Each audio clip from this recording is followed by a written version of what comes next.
ആരാനിയാ മണിയടിച്ചേ? അറിയില്ല ചേട്ടാ.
ചിദംബരം.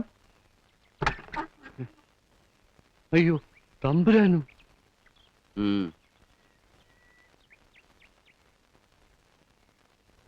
ആരെയെങ്കിലും ഒന്നും പറഞ്ഞു വിട്ടിരുന്നെങ്കിൽ അടിയൻ അങ്ങോട്ട് വരുമായിരുന്നു. ഇവിടെ ഇപ്പൊ ഇരിക്കാൻ കൂടിയൊന്നും വേണ്ട. ആരായി കത്തെഴുതിയത്? കത്തോ? എനിക്കൊന്നും അറിഞ്ഞുകൂടാ തമ്പുരാനെ. ആരാ? മൈഥിലി. മൈഥിലി എന്റെ മോള. വിളിക്കവളെ. മൈഥിലി.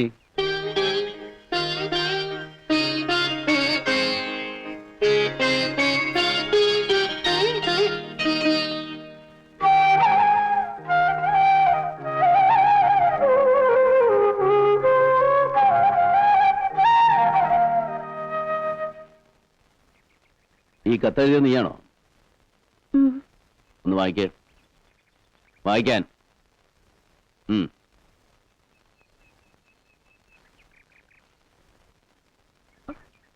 നരസിംഹ മന്നാടിയാർ തമ്പുരാൻ അറിയുന്നതിന്. മുഴുവനും വായിക്കേ. കച്ചവടത്തിൽ മുൻപരിചയമില്ലാത്ത അടിയന്റെ അച്ഛൻ അങ്ങയിൽ നിന്നും വായ്പ വാങ്ങിയ കാശ് അറിവില്ലാത്ത കച്ചവടം ചെയ്ത് മുഴുവൻ കളഞ്ഞു കുളിച്ചു. മഹാമനസ്കനായ അങ്ങ് പല അവധികളും നൽകിയെങ്കിലും അച്ഛന് വാക്ക് പാലിക്കാൻ കഴിഞ്ഞില്ല. വാങ്ങിച്ച തുക ഒരിക്കലും തിരിച്ചു തരാൻ കഴിയില്ല എന്നറിയാമായിരുന്ന അച്ഛൻ ആ സത്യം അങ്ങയോട് തുറന്നു പറയാതെ വീണ്ടും വീണ്ടും അവധി ചോദിച്ചത് അങ്ങയോടുള്ള ഭയം കൊണ്ടാണ്. അങ്ങയെ പേടിച്ച് ആത്മഹത്യ ചെയ്യുമെന്ന് പറഞ്ഞപ്പോ ഞാൻ ആകെ തളർന്നു. ഈ വീട്ടിൽ ആകെ വിലപിടിപ്പുള്ള എന്റെ ആഭരണങ്ങളും ഈ 10 സെന്റ് പുരയിടത്തിന്റെ പ്രമാണവും ഈ കത്തിനോടൊപ്പം വച്ചിട്ടുണ്ട്. ഇവ വിറ്റ് കിട്ടുന്ന പണം അങ്ങയ്ക്ക് തരാനുള്ള പണത്തിന്റെ ഒരംശം പോലും ആകില്ലെന്ന് എനിക്കറിയാം. മറ്റൊരു പോംവഴിയില്ലാത്തത് കൊണ്ടാണ് ഇങ്ങനെ ചെയ്യുന്നത്. അങ്ങ് കനിയണം.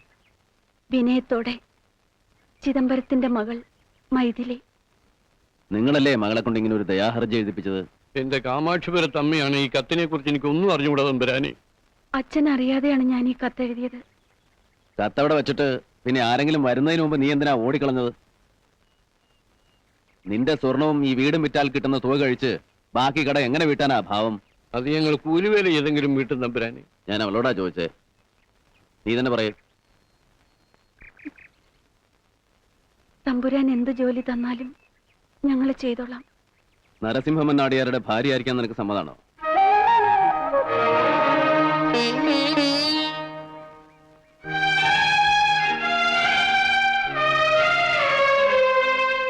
തമ്പുരാൻ എന്തായി പറയുന്നത്? അങ്ങയുടെ നിഴലറ്റത്ത് പോലും നിൽക്കാനുള്ള യോഗ്യത ഞങ്ങൾക്കില്ല. അടിയങ്ങളുടെ കുലവും ഗോത്രവും ഒന്നും ഞാൻ ചോദിച്ചില്ല. വിവാഹം തീരുമാനിച്ചത് മന്നാടിയാരാ. മൈഥിലിക്ക് എന്നെ ഇഷ്ടമാണെങ്കിൽ അടുത്ത ശുഭമുഹൂർത്തത്തിൽ കാമാക്ഷിപുരം ക്ഷേത്രത്തിൽ വെച്ച് അവൾ നരസിംഹ മന്നാടിയാരുടെ ഭാര്യയാവും.